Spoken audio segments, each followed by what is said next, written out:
espaço continua se expandindo, mas muito mais devagar. E, às vezes, galáxias, estrelas e planetas são formados como vemos no nosso universo hoje. Enquanto isso, fora desses novos universos, o resto do espaço ainda está cheio de energia que não foi liberada e ainda está expandindo numa velocidade enorme. Mais espaço em expansão significa mais lugares onde a energia pode ser liberada em outros Big Bangs e criando outros universos. Isso significa que esse processo pode continuar para sempre.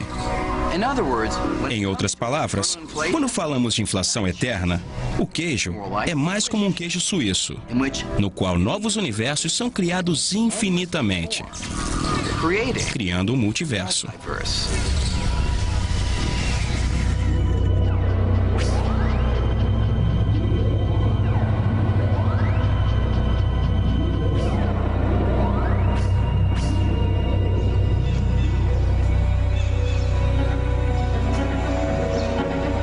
Eu achava que tinha descoberto algo importante sobre o universo e queria compartilhar isso com meus colegas. É claro que um dos primeiros tinha que ser Alan Guth. Agora, sabemos que as flutuações quânticas no campo escalar são diferentes, em diferentes regiões do espaço. Achei que ele fosse ficar empolgado, mas o encontro não correu como planejado. A inflação dura mais em alguns do que em outros. Enquanto eu descrevia minha nova imagem do universo, as regiões em inflação e assim por diante,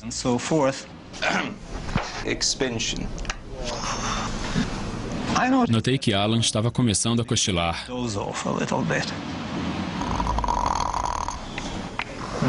Na verdade, fiquei muito triste com isso. Então, achei que devia ir embora.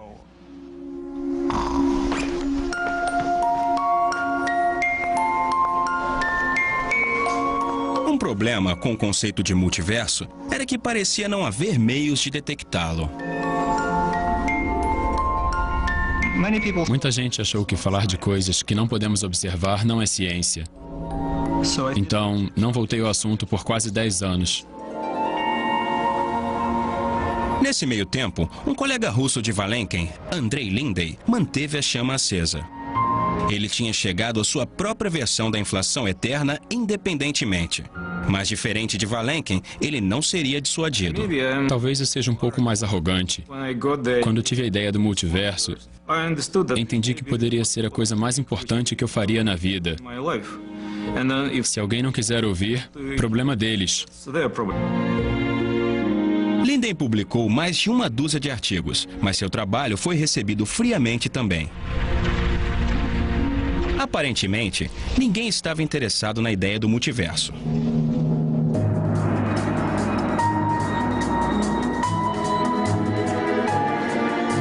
Se as equações da inflação eterna eram a única pista para o multiverso, o assunto poderia ter sido encerrado. Mas a ideia do multiverso ganhou um apoio inesperado de duas áreas da ciência completamente diferentes. Uma delas era a chamada teoria das cordas, criada para explicar como o universo funciona nas menores escalas. A outra foi uma descoberta impressionante feita por astrônomos que exploravam o universo nas maiores escalas. Uma descoberta que é totalmente misteriosa se só existe um universo. Mas se estamos falando de um multiverso, a coisa muda de figura. Ela tem a ver com a expansão do universo. E é fácil explicar usando uma bola de beisebol. Se eu jogar esta bola para cima, todos sabemos o que vai acontecer. Enquanto sobe, ela vai desacelerando por causa da gravidade. Os astrônomos sabiam que o universo estava expandindo e assumiram que a expansão desaceleraria por causa da força gravitacional das estrelas e galáxias, assim como a bola desacelera por causa da força gravitacional na Terra. Mas quando eles fizeram as medições, descobriram algo impressionante, algo que balançou as estruturas da física. A expansão não está desacelerando, ela está acelerando. É como se eu pegasse esta bola de beisebol e quando eu jogasse, ao invés de desacelerar, ela iria cada vez mais rápido. Se você visse uma bola fazendo isso, ia achar que existe alguma força invisível agindo contra a gravidade, empurrando a bola, fazendo com que ela fosse mais rápido. Os astrônomos chegaram à mesma conclusão acerca do universo. Algum tipo de energia no espaço deve estar afastando as galáxias umas das outras, acelerando a expansão. Como não vemos essa energia, os astrônomos a chamaram de energia escura. Essa é uma das descobertas empíricas mais importantes na história da ciência. Nos pegou completamente de surpresa. Então, ainda estamos tentando entender. Descobrir que essa energia escura está afastando todas as galáxias no nosso universo, em um ritmo cada vez mais rápido, já foi um choque. Mas a força dessa energia escura é ainda mais surpreendente. Por mais de uma década, os cientistas não foram capazes de explicar por que existe uma quantidade tão peculiar no espaço vazio. Mas o mistério fica muito mais fácil de desvendar se formos parte de um multiverso muito maior.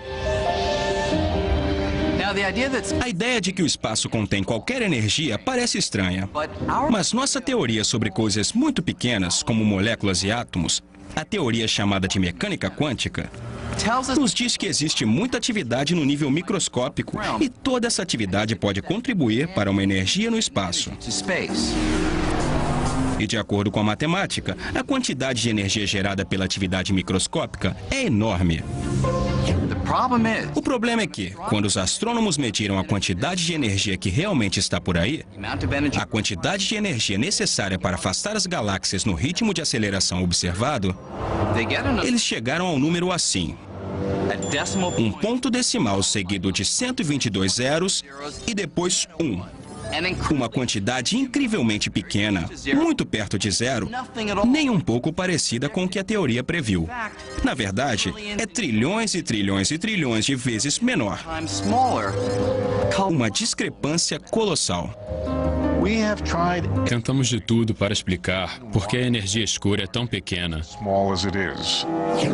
Tentamos de tudo e tudo falhou.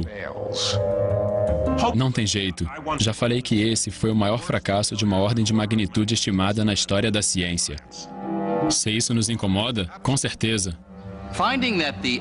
Descobrir que a quantidade de energia no espaço é tão menor assim do que a nossa teoria previa, não é só um problema acadêmico.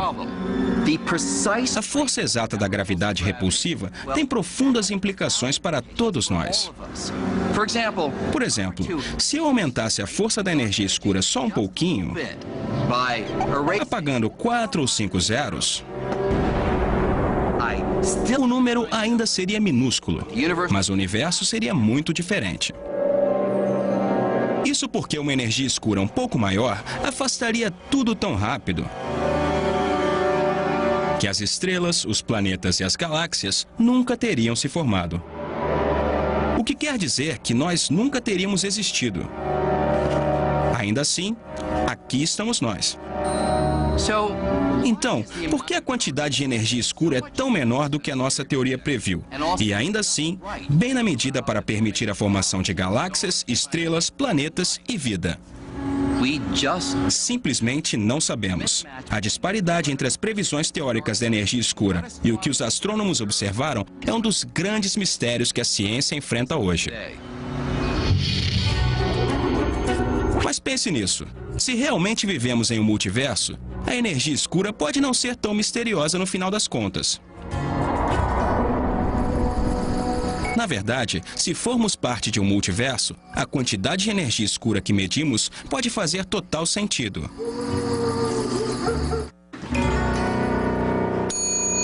Olá, reserva para Green.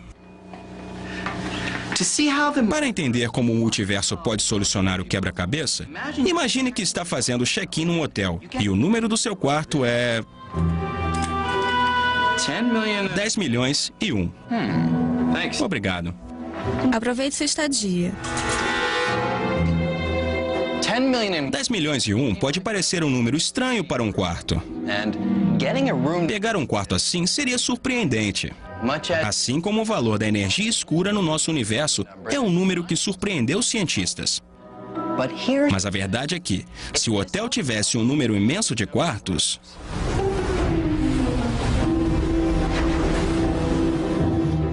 digamos bilhões e bilhões, então um quarto com o número 10 milhões e um não seria nenhuma surpresa. Em um hotel tão grande, é de se esperar que um quarto tenha esse número.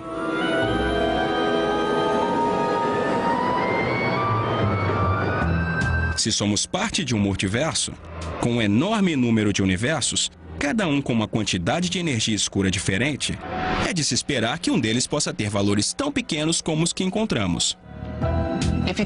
Se você pensar em cada um dos quartos como um universo, e cada universo tem uma quantidade diferente de energia escura, então a maioria desses universos não seria viável para a vida como conhecemos.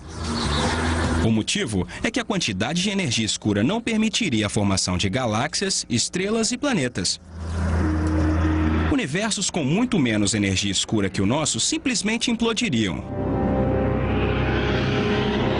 E universos com muito mais energia escura expandiriam tão rápido que a matéria nunca teria a chance de se aglutinar para formar estrelas e galáxias.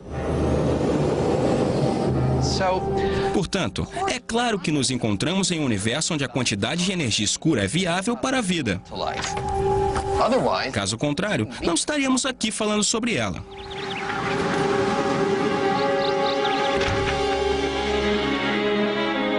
Então, se somos parte de um multiverso, o mistério da energia escura deixa de ser misterioso. Mas ainda há uma peça do quebra-cabeças faltando. Como sabemos se há diversidade suficiente dentro do multiverso para que cada montante de energia escura, inclusive o número estranho que encontramos no nosso universo, possa ser encontrado em algum lugar? A resposta viria de uma área completamente diferente da física. Estou falando de uma teoria inovadora que surgiu do estudo do universo na menor escala. Sabemos que dentro dos átomos existem pedaços de matéria ainda menores, os prótons e átomos, que são compostos por partículas ainda menores chamadas de quarks. Os físicos perceberam que esse pode não ser o fim da linha. As partículas subatômicas podem ser compostas de algo ainda menor. Minúsculos filamentos, ou anéis, vibrantes de energia chamados de cordas. Esse conjunto de ideias tem o nome de teoria das cordas e afirma que tudo que existe é composto por esse único tipo de ingrediente.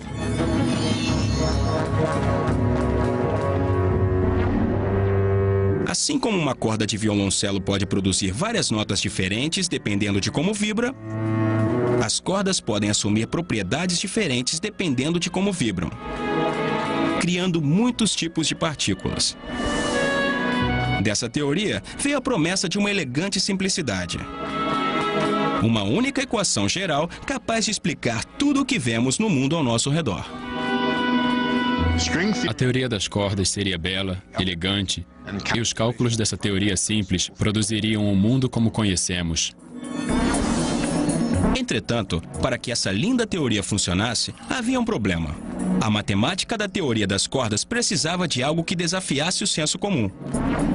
Uma característica que abriria as portas para a teoria do multiverso, outras dimensões do espaço. Todos estamos acostumados com 3 dimensões do espaço: altura, largura e profundidade. Mas os cálculos da teoria das cordas dizem que essas não são as únicas dimensões.